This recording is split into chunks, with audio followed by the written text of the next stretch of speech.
La lluvia caía con fuerza sobre el set de filmación improvisado en las ruinas del antiguo convento de San Bernardino en Xochimilco. Diego Mendoza, actor de 32 años, se refugiaba bajo una lona mientras el equipo de producción corría para proteger el equipo de la tormenta repentina. Era octubre de 2023 y estaban filmando una película independiente sobre la época colonial mexicana. Todos a cubierto. Paramos por hoy, gritó el director Luis Herrera, mientras el agua comenzaba a formar charcos entre las piedras centenarias. Diego observó cómo el agua escurría por las paredes de adobe, revelando texturas y colores que el tiempo había ocultado. Algo en la esquina noreste del patio llamó su atención. La lluvia había erosionado parte del suelo, dejando al descubierto lo que parecía ser una caja de metal oxidada. «Mira esto», le dijo a Sofía, la maquillista que estaba guardando sus materiales cerca de él. Se acercaron con curiosidad. La caja estaba parcialmente enterrada y parecía haber estado allí por años. Diego usó una rama para desenterrarla completamente. Era una caja de hojalata, del tipo que se usaba para guardar galletas décadas atrás, con diseños florales apenas visibles por el óxido. «No deberías tocar eso», advirtió Sofía. «Podría ser parte del patrimonio histórico del lugar». Pero Diego ya había abierto la tapa. Dentro, envuelto en plástico amarillento, había un cuaderno. Las páginas estaban sorprendentemente bien conservadas, aunque los bordes mostraban signos de humedad antigua. «Es un diario», murmuró Diego, leyendo la primera página. La caligrafía era pequeña y precisa, femenina. La fecha decía 15 de mayo de 2008. «Mi nombre es Carmen Espinosa. Tengo 14 años. Si alguien encuentra esto, por favor, búsquenme. Búsquennos. Mi hermana Elena y yo fuimos separadas, y no sé dónde está. Todo comenzó en la feria medieval de Tepoztlán». Diego sintió un escalofrío que no tenía nada que ver con la lluvia. Sofía se asomó por encima de su hombro. «¿Qué dice?» «Es sobre 2 hermanas gemelas que desaparecieron», respondió Diego, hojeando rápidamente las páginas. «Esto fue escrito hace 15 años». El director se acercó molesto por la demora. «¿Qué hacen ahí parados? Tenemos que irnos antes de que...» Se detuvo al ver el diario en las manos de Diego. «¿Qué es eso?» «Lo encontramos enterrado. Es un diario de una niña desaparecida». Luis frunció el ceño. «Deberíamos entregarlo a las autoridades». «Sí, por supuesto», asintió Diego, pero algo en su interior le decía que primero necesitaba leer más. «Solo déjame ver si hay alguna pista sobre dónde buscarla». Esa noche, en su departamento en la colonia Roma Norte, Diego no podía dejar de pensar en el diario. Lo había fotografiado completamente antes de entregarlo a la policía al día siguiente. Sentado en su sala, con una taza de café frío en la mesa, comenzó a leer detenidamente desde el principio. 15 de mayo de 2008. Hoy cumplimos 14 años, Elena y yo. Papá nos prometió llevarnos a la feria medieval de Tepoztlán como regalo. Mamá no quería. Dijo que había mucha gente, que era peligroso, pero papá insistió. «Las niñas necesitan divertirse, María», le dijo. «Si tan solo hubiéramos escuchado a mamá». Diego tomó notas en su laptop. Carmen y Elena Espinosa, gemelas, 14 años en 2008. Eso significaba que ahora tendrían 29 años, si aún vivían. La Feria Medieval de Tepoztlán era un evento anual que atraía a miles de turistas. ¿Cómo podían desaparecer 2 niñas en un lugar tan concurrido? Continuó leyendo. 16 de mayo de 2008. Llegamos a Tepoztlán al mediodía. El pueblo estaba transformado. Había caballeros con armaduras, princesas, juglares. Elena estaba emocionada. Quería probarse todos los vestidos medievales. Yo prefería ver a los artesanos trabajando. Siempre fuimos diferentes, a pesar de ser idénticas. Nos hospedamos en un pequeño hotel cerca del mercado. La señora de la recepción, doña Esperanza, fue muy amable. Nos dio dulces de calabaza y nos contó historias sobre el Tepozcatl. Papá rentó una habitación con 2 camas. Elena y yo compartimos una, como siempre. 17 de mayo de 2008. El segundo día de la feria fue cuando todo cambió. Había un hombre que nos observaba. Alto, delgado, con una cicatriz en la mejilla izquierda. Vestía como mercader medieval, pero algo en él no encajaba. Se lo dijimos a papá, pero había tanta gente disfrazada que no le dio importancia. Diego se levantó y caminó hacia la ventana. La Ciudad de México brillaba bajo la noche lluviosa. En algún lugar allá afuera Carmen Espinosa podría estar viva, esperando que alguien la encontrara. ¿Y Elena? ¿Qué había pasado con ella? Su teléfono sonó. Era un mensaje de Sofía. ¿Entregaste el diario a la policía? Mañana temprano, respondió. No era exactamente una mentira. Sí, lo entregaría, pero primero necesitaba terminar de leerlo. 18 de mayo de 2008. Hoy Elena desapareció. Estábamos viendo un espectáculo de cetrería cuando ella dijo que tenía que ir al baño. La acompañé hasta la entrada de los baños portátiles, pero había mucha fila. Ve tú primero, me dijo. Yo espero aquí. Cuando salí 5 minutos después, Elena no estaba. La busqué por todas partes. Papá se volvió loco. La policía llegó, pero con tanta gente disfrazada, era imposible distinguir a nadie. El hombre de la cicatriz también había desaparecido. Nadie recordaba haberlo visto. Diego sintió un nudo en el estómago. Continuó leyendo, página tras página, mientras Carmen describía la desesperación de su padre, los días de búsqueda infructuosa, el regreso a casa sin Elena. 25 de mayo de 2008. Una semana sin Elena. Papá no duerme. Mamá llora todo el tiempo. Yo siento que me falta la mitad de mí misma. Es como si me hubieran arrancado un brazo, pero peor. Elena siempre supo lo que yo pensaba y yo lo que ella sentía. Ahora solo hay silencio. Las entradas del diario se volvían más espaciadas, más desesperadas. Carmen describía cómo la familia se mudó a la Ciudad de México para estar más cerca de las autoridades que investigaban el caso, cómo su padre gastó todos sus ahorros contratando investigadores privados, cómo su madre cayó en una depresión profunda. 10 de agosto de 2008. Hoy vi al hombre de la cicatriz. Estaba en el metro Pino Suárez. Cuando nuestros ojos se encontraron, sonrió y desapareció entre la multitud. Se lo dije a papá, pero no me creyó. Dice que estoy imaginando cosas por el trauma, pero yo sé lo que vi. Diego se frotó los ojos. Eran las 3 de la madrugada y había leído casi todo el diario. Las últimas entradas eran más crípticas, más desesperadas. 15 de septiembre de 2008. Sé que me están siguiendo. No es solo el hombre de la cicatriz. Hay otros. Los veo en las esquinas, en los reflejos de las ventanas. Papá dice que necesito ayuda psicológica, pero yo sé que es real. Creo que quieren llevarme a donde está Elena. Tal vez esa sea la única forma de encontrarla. 20 de septiembre de 2008. He tomado una decisión. Si desaparezco, al menos alguien sabrá la verdad. Voy a enterrar este diario en el lugar donde filmaron esa película sobre monjas, el que visitamos en la excursión escolar.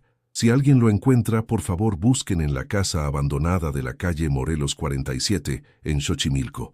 He visto al hombre de la cicatriz entrar allí varias veces. Mamá, papá, lo siento. Tengo que encontrar a Elena. La última entrada estaba fechada el 22 de septiembre de 2008. Después, páginas en blanco. Diego se levantó de un salto. Xochimilco. La dirección estaba en Xochimilco, no muy lejos de donde habían estado filmando. Miró el reloj. 3:47 a.m. Demasiado temprano para hacer algo, pero la adrenalina corría por sus venas. Abrió su laptop y comenzó a buscar. Carmen y Elena Espinosa desaparecidas 2008. Los resultados fueron escalofriantes. Efectivamente, había registros de las gemelas desaparecidas. Elena había desaparecido el 18 de mayo durante la feria medieval de Tepoztlán. Carmen había desaparecido 4 meses después, el 23 de septiembre, en la Ciudad de México. El caso había sido muy mediático en su momento. Los padres, Miguel Espinosa y María Hernández, habían aparecido en todos los noticieros, suplicando por información. Una nota periodística de 2010 mencionaba que el padre había muerto de un infarto, devastado por la pérdida de sus hijas. La madre había sido internada en una institución psiquiátrica. No había actualizaciones recientes del caso. Diego encontró una fotografía de las gemelas.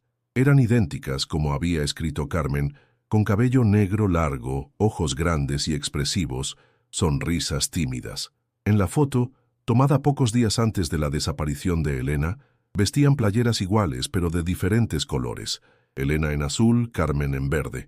Su teléfono sonó de nuevo. Esta vez era Luis, el director. «Diego, ¿estás despierto?» «Sí, ¿qué pasa?» «Acabo de recibir una llamada muy extraña. Alguien preguntando si habíamos encontrado algo durante la filmación de hoy. Específicamente, preguntaron si habíamos encontrado objetos personales antiguos. ¿Tiene que ver con lo que encontraste?» Diego sintió un escalofrío. «¿Quién llamó?» No dio su nombre, Solo dijo que era un coleccionista interesado en la historia del convento, pero Diego sonaba amenazante. «Ten cuidado». Después de colgar, Diego miró hacia la ventana. ¿Era su imaginación o había alguien en la acera de enfrente, observando su edificio? La figura se movió y desapareció en las sombras. Tomó una decisión. Por la mañana, no solo entregaría el diario a la policía, también iría a la dirección que Carmen había mencionado. Morelos, 47, Xochimilco. Si había aunque fuera una mínima posibilidad de que las hermanas Espinosa aún estuvieran vivas, tenía que investigar. Mientras preparaba café, sin intención de volver a dormir, Diego no podía quitarse de la mente las últimas palabras de Carmen. «Tengo que encontrar a Elena». 15 años después, tal vez él podría terminar lo que ella había empezado.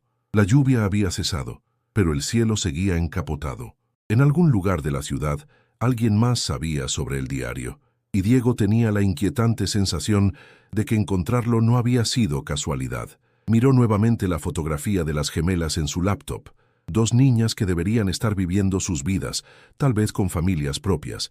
En cambio, habían desaparecido en el vacío de los casos, sin resolver que plagaban al país. «Carmen, Elena», murmuró para sí mismo, «si están ahí fuera, las voy a encontrar». El primer rayo de sol comenzaba a asomarse entre los edificios cuando Diego finalmente se duchó y se preparó para lo que prometía ser un día muy largo. Guardó copias de las fotos del diario en su nube por si acaso. Algo le decía que una vez que entregara el original a las autoridades, muchas fuerzas se pondrían en movimiento. Antes de salir, revisó una vez más la dirección. Morelos, 47, Xochimilco. Según Google Maps, era una zona vieja del barrio, con muchas construcciones abandonadas por el terremoto de 2017. El lugar perfecto para esconder secretos. Diego tomó las llaves de su coche y el diario original, envuelto cuidadosamente en una bolsa de plástico. Primero iría a la delegación de policía. Después comenzaría su propia investigación. Mientras bajaba las escaleras de su edificio, no notó la cámara de seguridad del edificio de enfrente, ni al hombre que llevaba horas observando, tomando notas en una libreta pequeña. Un hombre alto, delgado, con una cicatriz apenas visible en la mejilla izquierda. La cacería había comenzado de nuevo, 15 años después. Y esta vez había un nuevo jugador en el tablero. Tentar nuevamente Goque editar capítulo 2. Las sombras de Xochimilco. La delegación de policía en Coyoacán olía a café rancio y desinfectante barato. Diego esperaba en una silla de plástico mientras el oficial Ramírez revisaba el diario con expresión escéptica. Eran las 8:30 de la mañana y el lugar ya bullía con la actividad típica de un lunes. ¿Y dice usted que lo encontró ayer en el convento de San Bernardino? El oficial, un hombre de unos 50 años con bigote canoso, hojeaba las páginas amarillentas sin mucho cuidado. Sí, durante el rodaje. La lluvia había erosionado parte del suelo y... «Ajá», Ramírez lo interrumpió. «Mire, joven, recibimos docenas de pistas sobre casos antiguos cada mes. La mayoría son bromas o gente buscando atención. Pero esto es real. Las gemelas Espinosa puede verificarlo en sus archivos. Desaparecieron en 2008. El oficial suspiró y tecleó algo en su computadora prehistórica.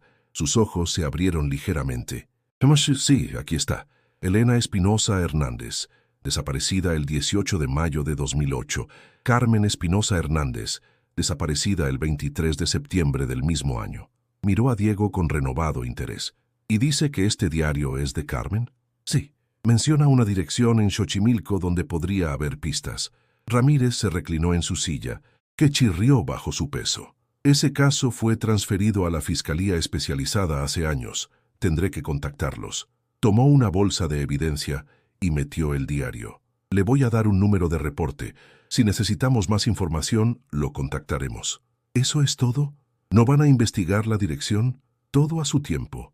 Joven, estos casos requieren protocolo. No podemos simplemente irrumpir en propiedades privadas basándonos en un diario que apareció 15 años después». Diego salió de la delegación frustrado. Sabía que la burocracia policial tomaría semanas, tal vez meses. Las gemelas no tenían ese tiempo, si es que aún estaban vivas. Subió a su Civic gris y revisó su teléfono. Tenía varios mensajes de Sofía preguntando por el diario y uno de Luis cancelando el rodaje de hoy por el mal clima. Perfecto. Eso le daba todo el día para investigar. Condujo hacia Xochimilco, mientras la ciudad despertaba a su ritmo caótico habitual. El tráfico en periférico estaba sorprendentemente ligero, permitiéndole llegar en menos de una hora. Conforme se adentraba en las calles más antiguas del barrio, el paisaje cambiaba dramáticamente. Las construcciones modernas daban paso a casas de adobe y ladrillo, muchas mostrando las cicatrices del terremoto de 2017. La calle Morelos era estrecha, con baches que obligaban a Diego a conducir despacio. Los números de las casas estaban desordenados. Del 41 saltaba al 45, luego aparecía un 43B. Finalmente, encontró el 47. Era una casa de 2 pisos que había conocido mejores días. La pintura azul se descascaraba revelando el cemento gris debajo. Las ventanas del segundo piso estaban tapiadas con tablas y un grafiti medio borrado decoraba la pared frontal. Un candado oxidado colgaba de la reja de entrada. Diego estacionó a una cuadra de distancia y observó la casa desde su coche. No parecía haber movimiento, pero algo en el ambiente lo inquietaba. Decidió caminar por la acera opuesta, fingiendo revisar su teléfono mientras estudiaba el lugar. ¿Busca algo, joven? La voz lo sobresaltó. Una mujer mayor, envuelta en un rebozo negro, lo miraba desde la entrada de la casa contigua. «Buenos días, señora. Estoy buscando a unos familiares que vivían por aquí». La mujer entrecerró los ojos. «En esa casa no vive nadie desde hace años. Mejor no se meta ahí». «¿Por qué? ¿Qué pasó?» Ella miró hacia ambos lados de la calle antes de responder en voz baja. «Cosas malas, joven. Gente que entraba y no salía. Gritos en la noche. Los vecinos dejamos de preguntar hace mucho. ¿Recuerda haber visto a un hombre alto, delgado, con una cicatriz en la mejilla?» La mujer palideció. «No sé de qué habla, no he visto nada». Se metió rápidamente a su casa y cerró la puerta. Diego escuchó el sonido de múltiples cerrojos. El miedo de la mujer era palpable. Diego regresó a su coche y decidió esperar. Si había aprendido algo de sus años en el teatro, era la importancia de la observación y la paciencia. A las 11:47, su paciencia fue recompensada. Una van negra sin placas se detuvo frente a la casa. 2 hombres bajaron, uno corpulento con chamarra de cuero, otro más joven con sudadera. Abrieron el candado con una llave y entraron rápidamente. Diego tomó fotos con su teléfono, asegurándose de capturar la van y los rostros de los hombres. 20 minutos después, salieron cargando cajas de cartón que subieron a la van. Parecían tener prisa. Cuando la van desapareció por la esquina, Diego tomó una decisión impulsiva. Salió de su coche y caminó hacia la casa. La reja había quedado entreabierta, el candado colgando sin cerrar, un descuido que podría costarles caro. El patio frontal estaba lleno de maleza y basura. La puerta principal estaba cerrada, pero una ventana lateral tenía el vidrio roto. Diego miró alrededor, asegurándose de que nadie lo observara, y se coló por la abertura. El interior olía a humedad y algo más, algo orgánico y desagradable. Sus ojos tardaron en adaptarse a la penumbra. Estaba en lo que alguna vez fue una sala. Los muebles estaban cubiertos de sábanas sucias y había periódicos viejos apilados en las esquinas. Un ruido en el segundo piso lo congeló. Pasos. Alguien más estaba en la casa. Diego se pegó a la pared, su corazón latiendo desbocado. Los pasos se detuvieron. Silencio. Luego una voz de mujer apenas audible. ¿Hay alguien ahí? La voz sonaba joven, asustada. Diego tragó saliva. «Sí», respondió en voz baja. «No voy a hacerte daño. Soy Diego. Estoy buscando a Carmen y Elena Espinosa». Un sollozo ahogado. «¿Quién te envió? ¿Cómo sabes esos nombres?» «Encontré el diario de Carmen». «Vine a ayudar». Silencio prolongado. Luego pasos cautelosos bajando las escaleras. Una figura apareció en el umbral. Una mujer de unos 20 y tantos años, delgada hasta el punto de parecer enferma, con el cabello negro enmarañado y ojos que habían visto demasiado. «Carmen», susurró Diego. La mujer negó con la cabeza. «Soy Lucia, Carmen. Carmen se fue hace 2 semanas. Dijo que ya no podía más». «¿Se fue? ¿A dónde?» «No sé. Un día simplemente no estaba. Éramos 6 aquí. Ahora solo quedamos 3. Lucía miró hacia las escaleras con nerviosismo. «Tienes que irte. Si te encuentran aquí, ven conmigo, puedo sacarte de aquí». «No puedo. Las otras no puedo dejarlas. Además, él tiene nuestros papeles, nuestras familias». Su voz se quebró. «¿Quién? ¿El hombre de la cicatriz?» Los ojos de Lucía se abrieron con terror. ¿Cómo sabes de...? Un portazo en el segundo piso la interrumpió. «Escóndete». Diego se metió detrás de un sofá justo cuando pasos pesados bajaban las escaleras. Desde su escondite podía ver botas negras, pantalones de mezclilla. «¿Con quién hablabas?» La voz era grave, amenazante. «Con nadie, señor. Solo rezaba». El sonido de una bofetada resonó en la sala. Lucía cayó al suelo. «No me mientas. Escuché voces. Le juro que...» «Revisa toda la casa», ordenó el hombre a alguien más. «Si hay alguien aquí, quiero saberlo».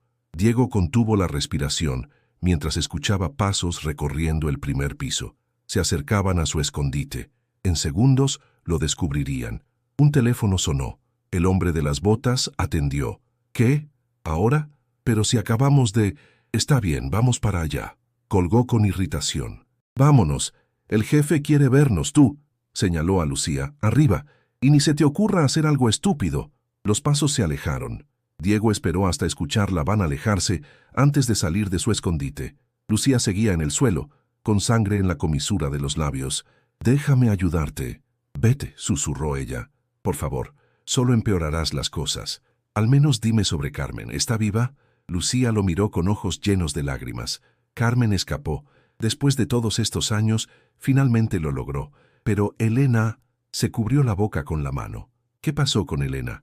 «No puedo, y si te digo me matarán, a mí y a las demás». Diego sacó su tarjeta de presentación. «Este es mi número. Si necesitas ayuda, si quieres salir de aquí, llámame, cualquier hora». Lucía tomó la tarjeta con mano temblorosa. «El hombre de la cicatriz. Su nombre es Martín Salazar. Tiene conexiones en todas partes. Policía, gobierno. Por eso nadie nos encuentra». «¿Cuántas son? ¿Cuántas mujeres tiene aquí?» «En esta casa, 3. Pero hay otras casas, un network completo. Traen chicas de pueblos, de ferias, de donde pueden. Las que son bonitas y sumisas las venden, las que causan problemas». No terminó la frase. Diego sintió náuseas. «Voy a sacar esto a la luz. Te lo prometo». «Promesas». Lucía rió amargamente. Carmen también hacía promesas. Decía que Elena vendría por nosotras. 15 años esperando. «¿Elena está viva?» Lucía miró hacia las escaleras. «Hay cosas peores que la muerte. Vete ya, por favor». Diego salió por donde había entrado, su mente dando vueltas. Una red de trata, operando desde hace más de 15 años. Carmen había escapado hacía 2 semanas. ¿A dónde habría ido? Ya en su coche revisó las fotos que había tomado. La placa de la van era falsa, pero tal vez pudiera identificar a los hombres. Necesitaba ayuda, alguien en quien pudiera confiar. Su teléfono sonó, número desconocido. «¿Diego Mendoza?» «Sí». «¿Quién habla?» «Mi nombre es Adriana Delgado. Soy periodista de investigación. Me enteré de que entregó un diario a la policía esta mañana, el diario de Carmen Espinosa». «¿Cómo sabe eso?» «Tengo contactos. Señor Mendoza, he estado investigando la desaparición de las gemelas Espinosa durante años. Creo que deberíamos hablar». Diego miró hacia la casa del 47. «¿Conoce a Martín Salazar?» Silencio al otro lado de la línea. Luego, «¿Dónde podemos encontrarnos? Y, señor Mendoza, tenga cuidado. Está metiéndose en aguas muy profundas». Acordaron verse en un café en Coyoacán en 1 hora. Mientras conducía de regreso, Diego no podía quitarse de la mente la imagen de Lucía en el suelo, la sangre en sus labios, el terror en sus ojos. Carmen había escapado. Después de 15 años, había logrado salir. Pero ¿a qué costo? ¿Y dónde estaba ahora? El tráfico de mediodía era denso, dándole tiempo para pensar. El diario mencionaba que Carmen creía que la estaban siguiendo, que querían llevarla donde estaba Elena. Aparentemente lo habían logrado, pero algo no cuadraba. Si Elena era otra víctima, ¿por qué Lucía había dicho que había cosas peores que la muerte? Su teléfono sonó de nuevo. Esta vez era Sofía. «Diego, ¿dónde estás?» «Luis está furioso. Dice que no contestas sus llamadas». «Estoy investigando algo. Es importante. Tiene que ver con el diario». «Diego, me estás asustando». «Sofía, ¿confías en mí?» «Sabes que sí, pero...» «Entonces créeme cuando te digo que esto es más grande de lo que pensábamos. Mucho más grande». Colgó antes de que ella pudiera responder. No podía involucrar a más gente. Ya había puesto en peligro a Lucia solo por estar ahí. El café en Coyoacán era uno de esos lugares hipsters con plantas colgantes y música indie. Diego eligió una mesa en la esquina con vista a ambas entradas. Los viejos hábitos del teatro. Siempre conoce tus salidas. Adriana Delgado llegó puntual. Era una mujer de unos 40 años, con cabello corto teñido de rojo y ojos que parecían analizarlo todo. Llevaba una laptop bag gastada y se sentó dándole la espalda a la pared. Señor Mendoza, gracias por venir. Llámeme Diego. ¿Cómo supo lo del diario? Un contacto en la policía. Cuando escuché el nombre de Carmen Espinosa, supe que tenía que contactarlo. Sacó una carpeta gruesa. He estado siguiendo este caso desde 2010. La desaparición de las gemelas fue solo la punta del iceberg. ¿Qué quiere decir? Adriana abrió la carpeta, revelando recortes de periódico, fotografías, mapas. Entre 2005 y 2015 desaparecieron al menos 37 niñas en ferias y festivales en el centro del país. Todas entre 12 y 16 años. Muchas nunca fueron reportadas oficialmente. ¿Y cree que están conectadas? No lo creo, lo sé. El modus operandi es siempre similar. Eventos concurridos, niñas que se separan momentáneamente de sus familias, testigos que recuerdan haber visto a hombres raros, pero sin poder dar descripciones concretas.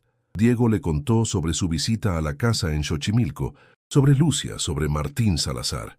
Adriana escuchaba tomando notas, su expresión cada vez más sombría. Salazar es solo un eslabón, dijo cuando Diego terminó. Esto llega mucho más arriba. ¿Por qué cree que el caso nunca avanzó? Hay gente muy poderosa protegiéndolos. Lucía dijo que Carmen escapó hace 2 semanas. Adriana se inclinó hacia adelante. Eso es nuevo.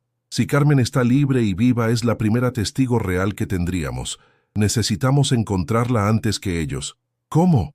No tenemos idea de dónde está, pero sabemos dónde estuvo.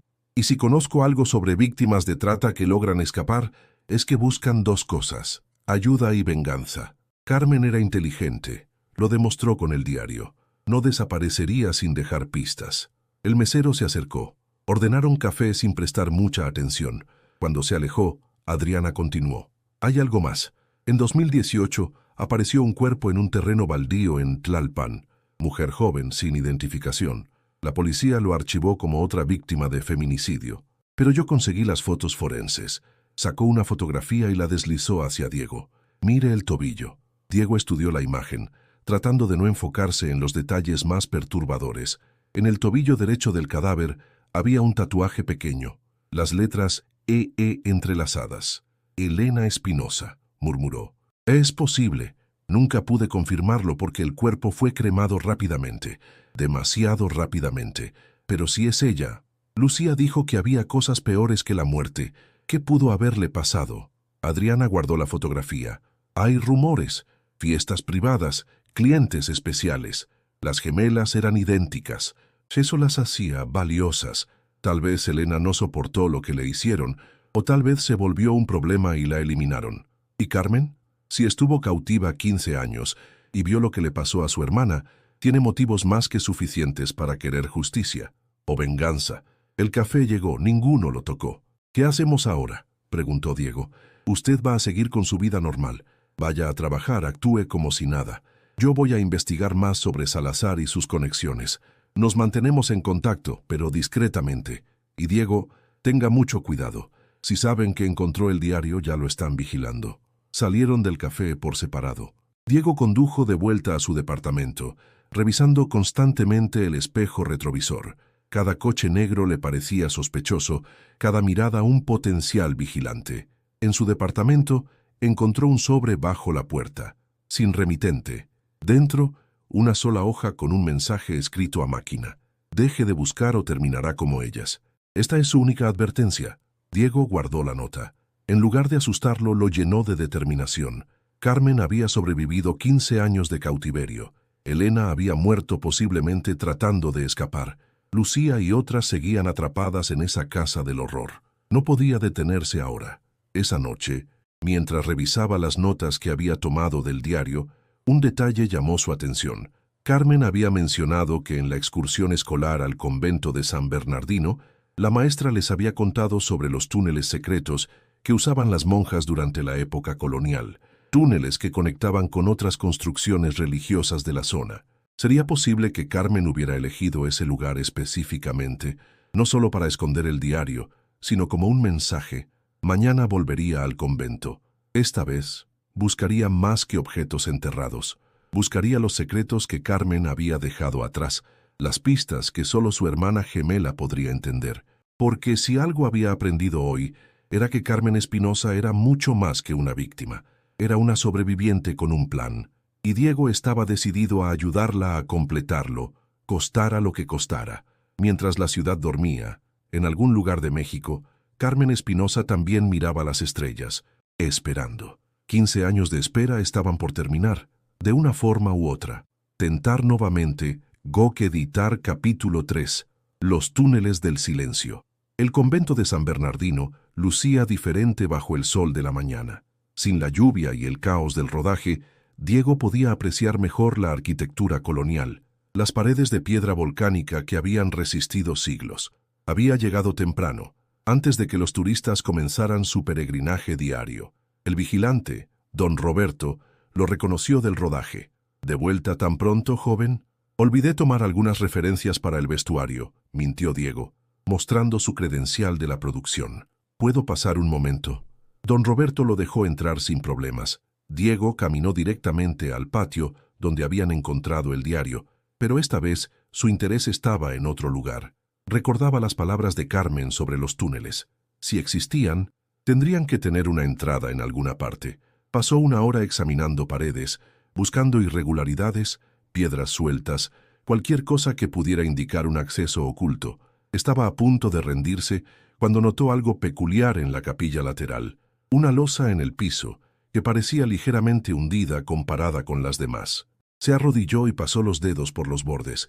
Había una separación mínima, casi imperceptible. Empujó. Nada. Tiró. La losa se movió 1 milímetro. ¿Qué hace ahí, joven?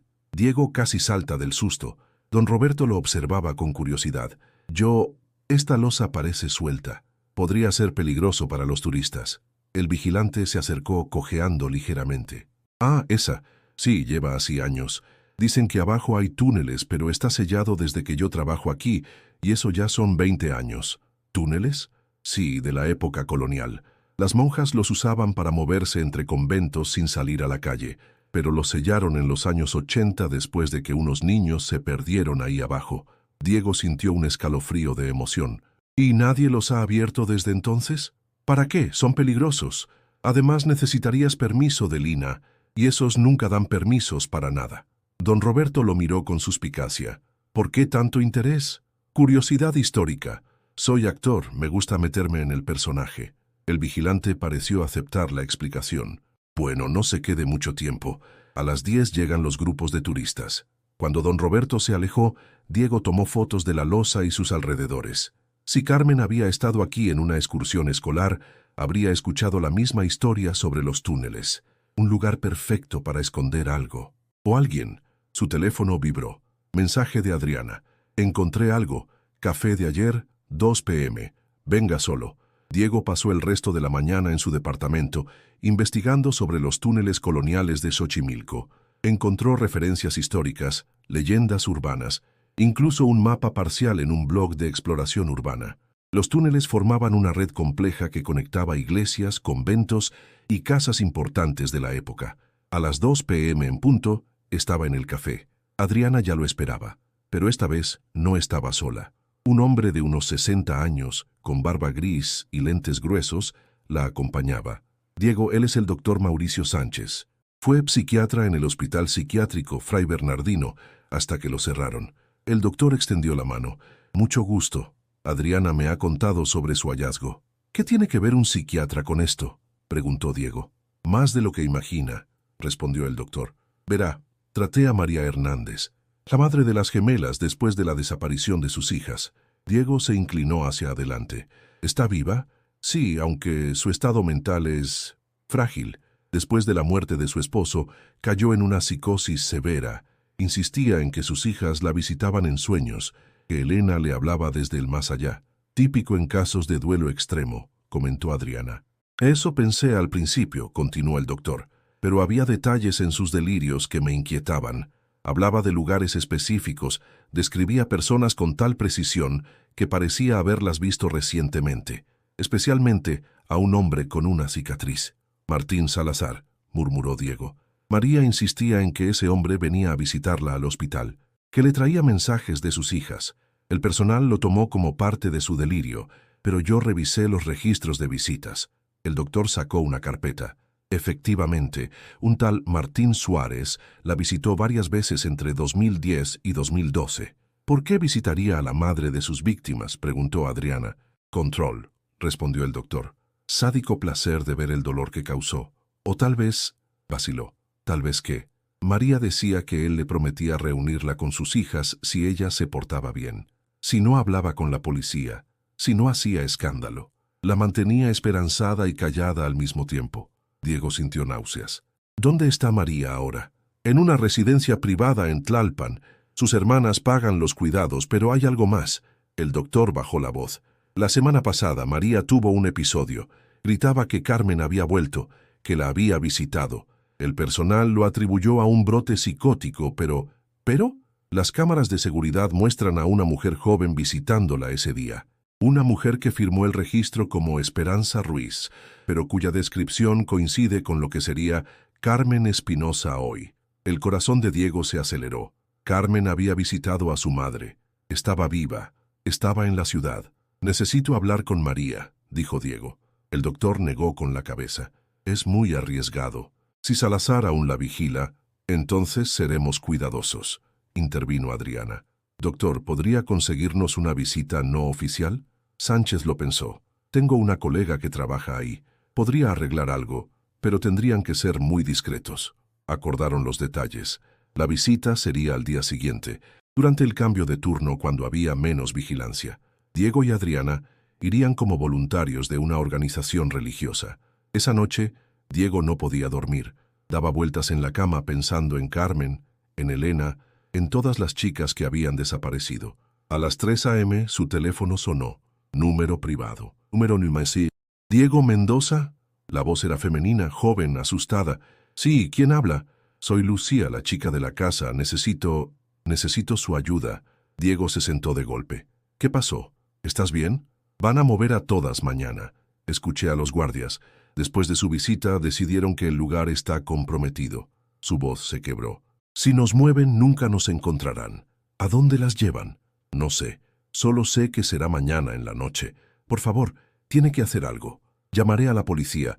No, ya le dije, tienen gente ahí. Solo quería que alguien supiera. Si desaparecemos, la línea se cortó. Diego intentó llamar de vuelta, pero el número no existía. Se vistió rápidamente y salió a la calle. No podía esperar hasta mañana. Si iban a mover a las chicas, tenía que actuar ahora. Condujo hasta Xochimilco, esta vez con un plan. No entraría a la casa, sería suicida. Pero podía vigilar, documentar, conseguir evidencia que no pudieran ignorar. Estacionó en una posición estratégica desde donde podía ver la casa. Eran las 4:30 a.m. y el barrio estaba en completo silencio. Preparó su teléfono para grabar. A las 5:15 llegó la van negra, luego otra y otra más. 3 vehículos en total. Diego grabó todo. Placas, rostros de los hombres que bajaron, la actividad frenética, mientras sacaban a varias mujeres envueltas en mantas. Contó 6 figuras siendo subidas a las vans. Una de ellas se resistía, y Diego reconoció el cabello de Lucía antes de que la golpearan y la metieran a la fuerza. Quería intervenir, pero sabía que solo lograría que lo mataran. En cambio, siguió grabando mientras las vans arrancaban. Cuando la última giró en la esquina, Diego la siguió a distancia prudente. El convoy se dirigió hacia el sur, tomando calles secundarias. Diego casi los pierde varias veces, pero logró mantenerlos a la vista.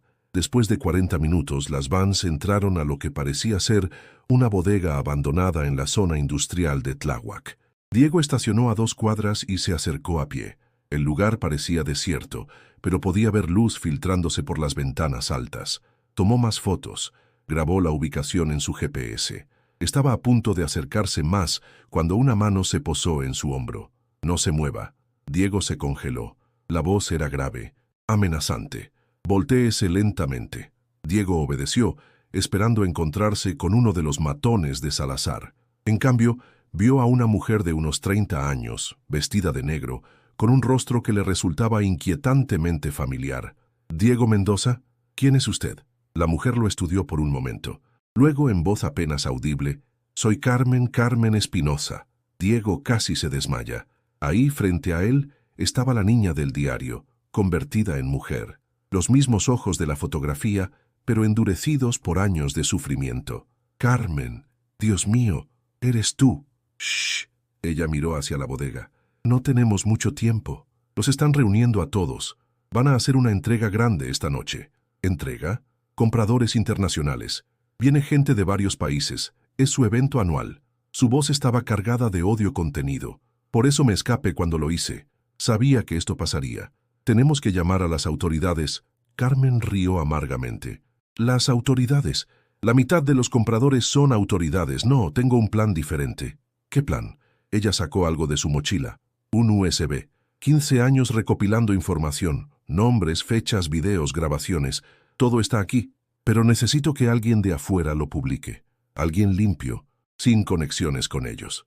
Yo puedo... No, usted ya está marcado. Desde que encontró mi diario lo están vigilando. Pero conozco a alguien que puede ayudar. La periodista, Adriana Delgado. Diego se sorprendió.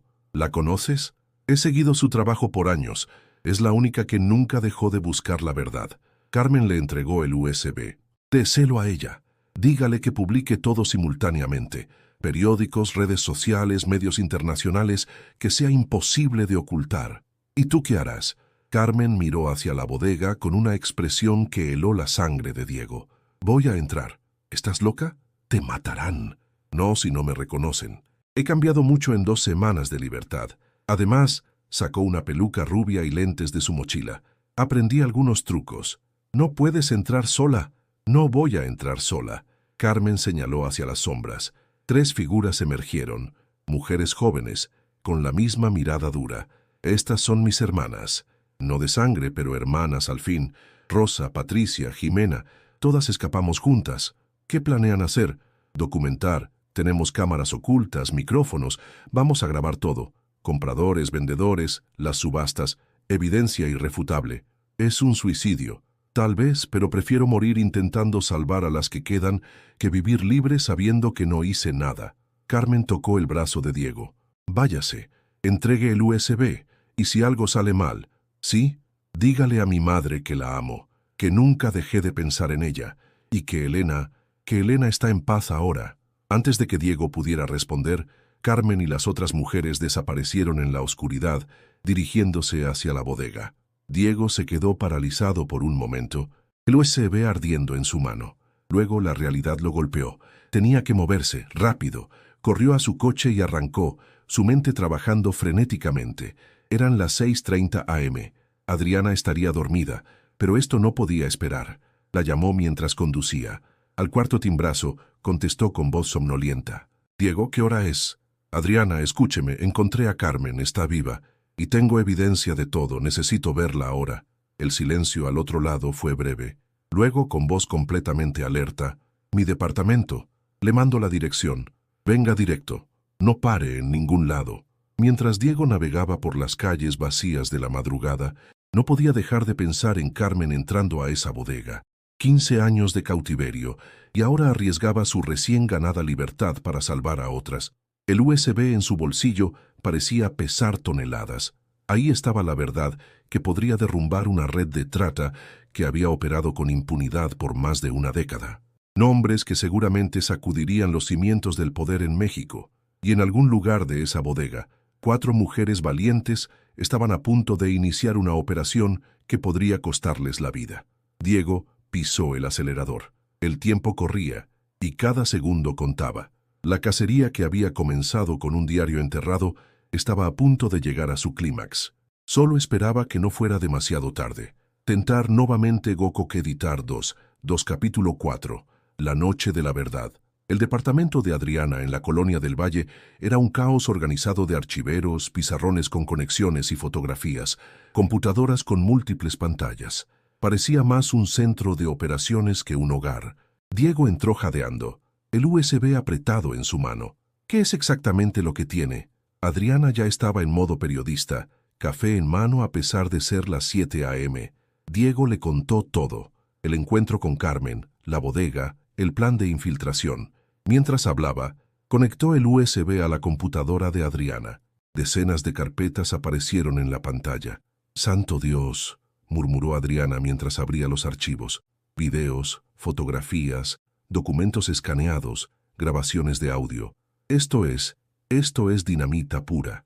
En la pantalla aparecían rostros conocidos, políticos, empresarios, incluso algunos artistas, todos captados en reuniones, fiestas privadas, transacciones. Carmen había sido meticulosa. «Mire esto». Adriana abrió un documento Excel. Es un registro completo. Fechas, nombres de las víctimas, compradores, precios. Dios mío, vendieron a una niña de 13 años por $50,000 a un empresario de Monterrey. Diego sintió náuseas. «Tenemos que publicar esto ya. No tan rápido. Si lo hacemos mal, lo enterrarán. Necesitamos una estrategia». Adriana ya estaba copiando archivos, creando respaldos. «Contactaré a colegas en el extranjero. The Guardian, New York Times, Le Monde. Publicación simultánea global. Que sea imposible de censurar. ¿Cuánto tiempo tomará?» 2 horas mínimo para verificar lo esencial y preparar todo. «Pero, Diego, si Carmen está en esa bodega ahora mismo...» «Lo sé». Diego se pasó las manos por el pelo. «Deberíamos hacer algo». «¿Cómo qué? ¿Llamar a la policía que según esto está comprada?» Sería firmar su sentencia de muerte. El teléfono de Diego sonó. Número desconocido. «¿Sí? Diego, soy el doctor Sánchez. María Hernández tuvo otro episodio. Está pidiendo verlo a usted específicamente. Dice que es urgente, que se trata de sus hijas». Diego miró a Adriana. «¿Cómo sabe de mí?» «No lo sé, pero está muy alterada. Los sedantes no funcionan. Sigue repitiendo su nombre y una dirección». «¿Qué dirección?» «Cerrada de las Flores 18. Tláhuac. ¿Le dice algo?» Diego sintió un escalofrío. «Tláhuac, ¿dónde estaba la bodega? Voy para allá». «Diego, no», intervino Adriana. «Es obviamente una trampa. ¿Y si no lo es? ¿Y si María sabe algo que puede ayudar a Carmen?» Adriana lo pensó. «Está bien, pero no va solo. Yo continúo con la publicación. Llévese a alguien de confianza». Diego pensó en Sofía. No podía arriesgarla. Entonces recordó. Luis, el director, exmilitar, sabía manejar situaciones difíciles. Lo llamó. «Luis, necesito tu ayuda. No puedo explicar por teléfono, pero es cuestión de vida o muerte». Para su sorpresa, Luis no hizo preguntas. «¿Dónde te veo?» 40 minutos después, Diego y Luis entraban a la residencia psiquiátrica. El doctor Sánchez los esperaba, visiblemente nervioso. «Está en el cuarto de aislamiento. No hemos podido calmarla». Los guió por pasillos que olían a desinfectante y desesperanza. Desde lejos podían escuchar gritos. Él viene por todas. Carmen, corre, Helena te espera». Entraron al cuarto. María Hernández era un espectro de la mujer que había sido. Delgada hasta los huesos, cabello blanco enmarañado, ojos que parecían ver más allá de la realidad. Al ver a Diego se calmó instantáneamente. Tú encontraste el diario». «Sí». «Señora, soy Diego». María se acercó agarrándolo con fuerza sorprendente. «Carmen vino. Me dijo que hoy todo terminaría. Pero Elena me visitó en sueños. Dice que es una trampa, que él sabe, que él siempre supo. ¿Quién sabe? ¿Salazar?» María negó con la cabeza violentamente. No, más arriba. El que mueve los hilos, el patrón lo llaman. Él ordenó todo desde el principio. Las gemelas eran especiales, ¿sabes? Un pedido específico. ¿De quién? ¿Quién es el patrón?» María comenzó a mecerse. Ojos azules, sonrisa de tiburón. Lo vi una vez, cuando vino a reírse de mi dolor. Sus hijas son obras de arte. Me dijo, las más cotizadas de mi colección. Luis intervino. «Señora, necesitamos un nombre. Mendoza». María lo miró directamente a Diego. «Como tú. ¿No es gracioso? El mismo apellido. Pero él es rico, poderoso. Ricardo Mendoza, el intocable». Diego sintió que el mundo se tambaleaba. Ricardo Mendoza. Su tío lejano, el empresario exitoso, el filántropo respetado, la oveja negra de la familia de la que nadie hablaba, pero todos envidiaban su fortuna. «No puede ser. Carmen lo descubrió», continuó María. «Por eso la mantuvieron viva tanto tiempo. Era su trofeo personal, pero Elena trató de escapar para denunciarlo. Por eso la mataron». El teléfono de Diego sonó. Adriana. «Diego, tenemos un problema. Alguien está tratando de hackear mi sistema. Saben del USB. Y hay otra cosa. Acabo de recibir esto». Le envió una foto. Era Carmen, atada y amordazada, claramente golpeada. Un mensaje acompañaba la imagen. Entrega todo o mueren todas. Tienes una hora cerrada de las flores 18. La trampa se había cerrado. Sabían todo, murmuró Diego. Dejaron que Carmen escapara. La siguieron. Querían que encontrara el diario, que reuniera la evidencia. Todo para atrapar a todos los que sabían la verdad. Luis se tensó. Es un operativo de limpieza. Van a eliminar testigos y evidencia de un solo golpe. Adriana, publica todo ya, ordenó Diego por teléfono. Necesito 20 minutos más. No los tenemos. Publica lo que tengas. Diego, si vas a esa dirección, morirás. Si no voy, Carmen y las otras morirán. Miró a Luis. No tienes que venir.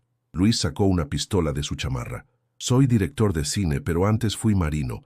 No abandonamos a los nuestros. María agarró a Diego una vez más. En los túneles. Elena me lo dijo en sueños. Los túneles bajo las iglesias. Es por donde las mueven. Si van por arriba, los matarán. Pero por abajo. Diego recordó su investigación sobre los túneles coloniales. Si el mapa que había visto era correcto, había una entrada en una iglesia abandonada a pocas cuadras de la dirección. Gracias, María. Le prometo que esto terminará hoy. Tráelas de vuelta, susurró ella, aunque sea para enterrarlas. Una madre necesita despedirse. Salieron corriendo. En el coche, Diego le explicó el plan a Luis mientras navegaban hacia Tláhuac. Entrarían por los túneles, tratarían de sacar a las mujeres mientras la policía, la poca que no estuviera comprada, llegaba por el frente. Es un plan suicida, comentó Luis. ¿Tienes uno mejor? No, por eso me gusta. Llegaron a la iglesia abandonada de San Judas Tadeo. Efectivamente, en la cripta encontraron una entrada sellada a los túneles. Luis usó una palanca para abrirla. Un olor a humedad y abandono los golpeó. Con las linternas de sus teléfonos, descendieron a la oscuridad. Los túneles eran estrechos, el techo bajo. Avanzaron en silencio siguiendo el mapa mental que Diego había memorizado. Después de 15 minutos de caminar, escucharon voces sobre ellos. Estaban bajo la bodega. Aquí, Luis señaló una escalera de metal oxidada. Debe llevar a un sótano o algo así. Subieron con cuidado. La escalera terminaba en una trampilla. Diego la empujó ligeramente. Estaban en un cuarto de almacenaje. Podían escuchar claramente ahora. Gritos, llantos, voces masculinas dando órdenes. En 3, susurró Luis. 1, 2. Irrumpieron en el espacio principal de la bodega. La escena era dantesca. Al menos 20 mujeres jóvenes encadenadas en jaulas improvisadas. Hombres armados por todos lados. Y en el centro, en una especie de escenario, Carmen y sus compañeras, claramente torturadas. Junto a ellas, un hombre de unos 60 años, elegantemente vestido, con ojos azules fríos como el hielo. Ricardo Mendoza. Ah, el sobrino perdido, sonrió al ver a Diego. ¡Qué reunión familiar tan interesante! Suéltalas, monstruo, Ricardo rió. ¿Sabes cuánto vale cada una de estas bellezas? Carmen, especialmente. 15 años de entrenamiento la han convertido en una pieza única. Tengo compradores ofreciendo millones. Se acabó. La evidencia ya fue publicada. La policía viene en camino. ¿La policía? Ricardo chasqueó los dedos. Varios de los hombres armados mostraron placas. Yo soy la policía en esta ciudad, sobrinito. Luis aprovechó la distracción para disparar al hombre más cercano. El caos estalló. Disparos, gritos, mujeres tratando de escapar de las jaulas. Diego corrió hacia Carmen. Estaba semiconsciente, sangre escurriendo de múltiples heridas. Carmen, soy yo, Diego. Vine por ti. Ella abrió los ojos con dificultad. El detonador. ¿Qué detonador? Carmen señaló débilmente hacia Ricardo. En su mano, Diego vio un dispositivo pequeño. ¿Creíste que no tendría un plan B? Gritó Ricardo sobre el caos. Este lugar está lleno de explosivos. Si caigo, todos caen conmigo. Más disparos. Luis había logrado abrir varias jaulas, y las mujeres corrían hacia las salidas, pero los hombres de Ricardo las bloqueaban. Entonces sucedió algo inesperado. Las luces se apagaron. En la oscuridad Diego escuchó una voz familiar. ¿Me extrañaste, tío? Cuando las luces de emergencia se encendieron, una mujer estaba parada detrás de Ricardo con un cuchillo en su garganta. Era idéntica a Carmen, pero con cicatrices que contaban una historia diferente. Elena, jadeó Carmen, estás viva. Siempre estuve viva, hermana, solo esperando el momento correcto. Ricardo estaba pálido. Tú Tú estabas muerta. Yo mismo ordenaste matarme, sí, pero tus hombres me vendieron en lugar de asesinarme. Más rentable. Pasé 5 años en un burdel en Guatemala antes de escapar. He estado cazando tu red desde entonces, pieza por pieza. Elena, Diego no podía creerlo. El cuerpo en Tlalpan. Una chica que no logré salvar. Le hice el tatuaje post-mortem para que creyeran que era yo. Necesitaba que me consideraran muerta para moverme libremente. Sirenas, muchas sirenas acercándose. Imposible, murmuró Ricardo. Controlo todo. Controlabas, corrigió Elena, pero la publicación de Adriana llegó a medios internacionales, FBI, Interpol. Ya no hay dónde esconderse. Ricardo apretó el detonador. Entonces moriremos todos. Un disparo. Ricardo cayó, el detonador rodando lejos. Luis bajó su arma humeante. Odio los monólogos de villanos. La policía, la verdadera policía, con apoyo federal e internacional, irrumpió en la bodega. En minutos, los cómplices de Ricardo estaban arrestados, las mujeres siendo liberadas y atendidas. Diego sostenía a Carmen mientras los paramédicos la revisaban. Elena se arrodilló junto a ellas, y por primera vez en 15 años las hermanas se abrazaron. Pensé que estabas muerta, sollozó Carmen. Pensé lo mismo de ti tantas veces, pero sabía que eras fuerte, sabía que sobrevivirías. ¿Cómo me encontraste? Elena sonrió tristemente. Nunca dejé de buscarte. Cuando supe que habías escapado, te seguí. Iba a sacarte de esa bodega, pero llegaron primero. Miró a Diego. Gracias por cuidar de mi hermana. Adriana llegó con un equipo de camarógrafos. La historia sería contada, completa, sin censura. Los nombres publicados, las conexiones expuestas. Una red de trata que había operado por décadas finalmente caía. Horas después, en el hospital, Diego velaba el sueño de Carmen. Elena había ido a buscar a su madre. Luis coordinaba con las autoridades. Adriana escribía la historia del siglo. Carmen abrió los ojos. ¿Se acabó? Se acabó, confirmó Diego. Eres libre. Todas son libres. ¿Y las otras chicas? Lucía, todas a salvo. Lucía está en el cuarto de al lado. Quiere verte cuando estés mejor. Carmen cerró los ojos, lágrimas rodando por sus mejillas. 15 años. 15 años robados.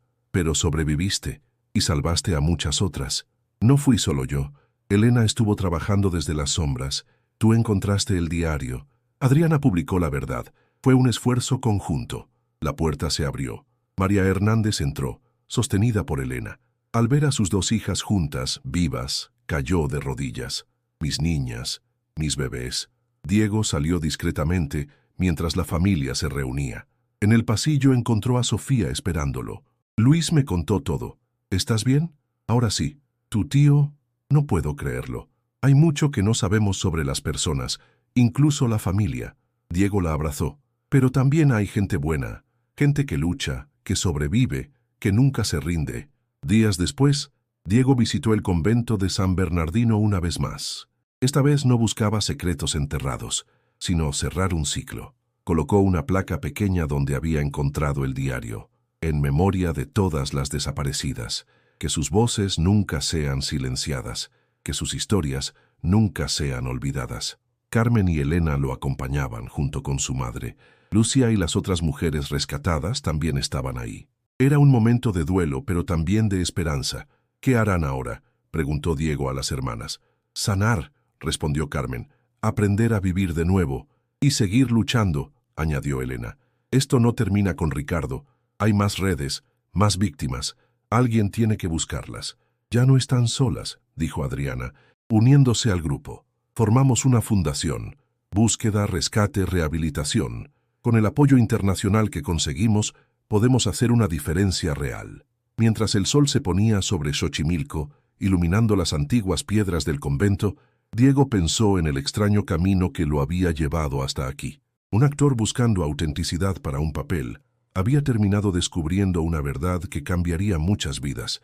El diario de Carmen había sido más que un registro de sufrimiento. Había sido un mapa hacia la justicia, un testimonio de resistencia, una prueba de que incluso en la oscuridad más profunda, la esperanza puede sobrevivir. Y en algún lugar de México, otras familias rotas por la violencia y la indiferencia comenzaban a sanar. Otras voces silenciadas comenzaban a ser escuchadas. Otros diarios esperaban ser encontrados. Otras verdades esperaban ser reveladas. La historia de las gemelas Espinosa había terminado, pero la lucha continuaba. Y Diego sabía que, de alguna manera, siempre sería parte de ella, porque hay historias que te encuentran, te transforman y te convierten en su guardián para siempre. En la residencia psiquiátrica, María Hernández dormía tranquila por primera vez en 15 años. Ya no necesitaba soñar con sus hijas, las tenía de vuelta.